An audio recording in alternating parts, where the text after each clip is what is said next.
लगता है कि इजराइल किसी भी हालत में हमास को छोड़ेगा नहीं, लेकिन दिक्कत अब ये आ रही है कि हमास के चक्कर में फिलिस्तीनी बुरी तरीके से जंग में मारे जा रहे हैं। पिछले 24 घंटे में इजरायली सेना ने मध्य गाजा में इतने भीषण हमले किए हैं कि पूरा सेंट्रल गाजा कब्रिस्तान बन गया।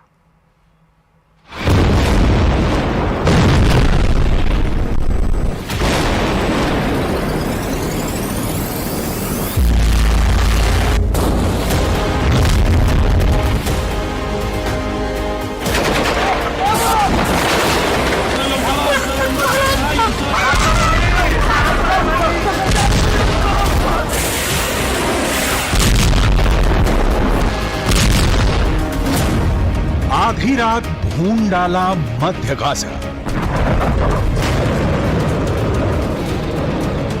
गाजा और रफा में इजरायली सेना इस वक्त वही कर रही है जिसकी धमकी प्रधानमंत्री नेतन्याहू ने दी थी।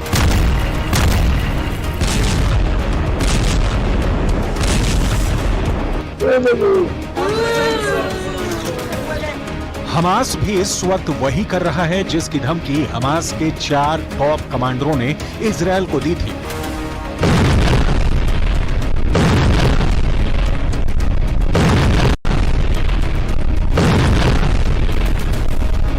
पिछले 24 घंटे में गाजा में ऐसा युद्ध शुरू हो चुका है जिसकी उम्मीद ना तो ईरान ने की थी और ना ही कतर और मिस्र ने। इजरायली सेना फिलिस्तीनियों के खून की प्यासी हो चुकी है और हमास मरते दम तक इजरायल से जंग करने पर आमादा है।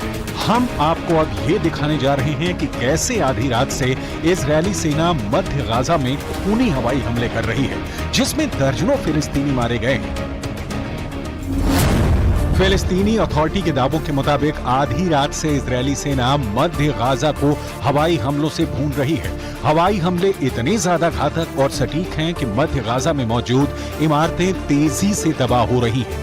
दावों के मुताबिक आधी रात से लगातार भारी बमबारी में गाजा सिटी पर जमकर हवाई हमले हुए हैं। वहीं गाजा से सटे शुजाया में इजरायली हमले में इमारतें तबाह हुई हैं, जबकि शेख इजलिन में हुए हवाई हमलों में कई आम फिलिस्तीनी मारे गए हैं। ताल अल हवा में हमास के लड़ाकों ने बेशक इजरायली सेना पर पलटवार किया है, लेकिन वो हमले लगभग नाकाम साबित हुए हैं। कुल मिलाकर गाजा सिटी, शुजाया, शेख इजलिन, ताल अल हवा में दर्जनों लोग इजरायल के भीषण हवाई हमले में मारे गए हैं।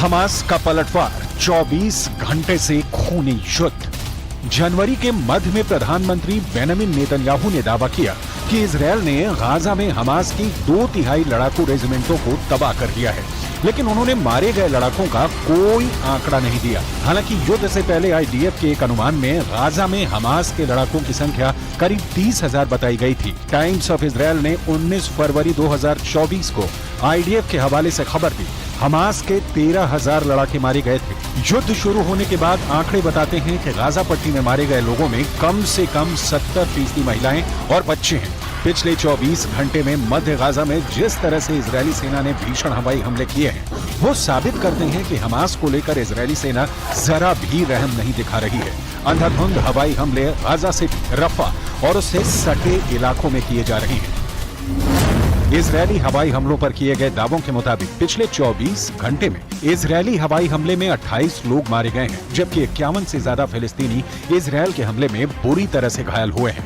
इजरायली वायुसेना गाजा सिटी में रिहायशी इमारतों पर अंधाधुंध हवाई हमले कर रही है। स्थानीय मीडिया के दावों के मुताबिक तबाह इमारतों में सैकड़ों फिलिस्तीनी बच्चे फंसे हुए हैं। इजरायल काफी समय से इस बात पर जोर दे रहा है कि वो मिस्र की सीमा से लगे शहर रफा पर बड़ा जमीनी हमला करेगा, क्योंकि हमास की आखिरी बटालियन यहीं पर छिपी हुई है। ऐसे में दावा किया जा रहा है कि 7 अक्टूबर 2023 के बाद से आईडीएफ के हमलों में कम से कम 34,596 फिलिस्तीनी मारे गए, जबकि 77,816 फिलिस्तीनी हमलों में घायल हो चुके हैं। ואני מברך על כך שממשל ביידן הבהיר שלשום שזו עדיין גם עמדתו. ואני מבקש להעביר דבר נוסף. ישראל היא לא זו שמונעת עסקה. חמאס מונע עסקה. דרישותיו הקיצוניות נועדו להביא להפסקת המלחמה והשארתו על כנו. זאת אומרת, להבטיח את הישרדותו, את שיקומו. आधी रात भून डाला मध्य गाजा। इधर इजरायली सेना हमास के टॉप कमांडर्स को मारना चाहती है, लेकिन दिक्कत यह है कि हमास चीफ वानिया कतर में छिपा बैठा है, जबकि सिनवार मिस्र से सटे रफा की सुरंगों में आबादी वाले इलाकों में छिपा बैठा है। इजरायल इसलिए बार बार कह रहा है कि रफा में हम ऑपरेशन शुरू कर चुके हैं।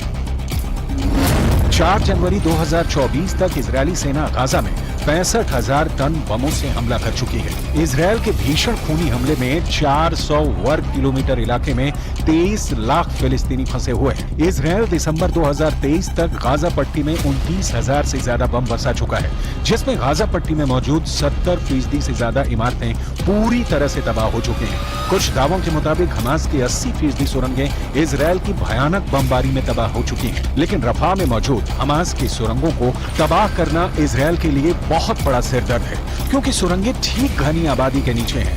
अगर यहाँ पर इजरायल 3,000 किलो के बम गिराता है तो यहाँ पर हजारों लोग मारे जाएंगे। אני אלחם בזה בכל כוחותיי. כפי שהחיילים שלנו מאוחדים להגן עלינו בשדה הקרב, אנחנו מאוחדים להגן עליהם בשדה המדיני. יחד נלחם, ובעזרת השם, יחד ננצח. पश्चिम की एक मीडिया रिपोर्ट के मुताबिक इजरायल अब तमाम दबावों के बावजूद हमला नहीं रोकेगा और न ही हमास को बचने का जरा भी मौका देगा। अब देखना होगा कि हमास इजरायल से मुकाबला और कितने दिन तक कर पाता है।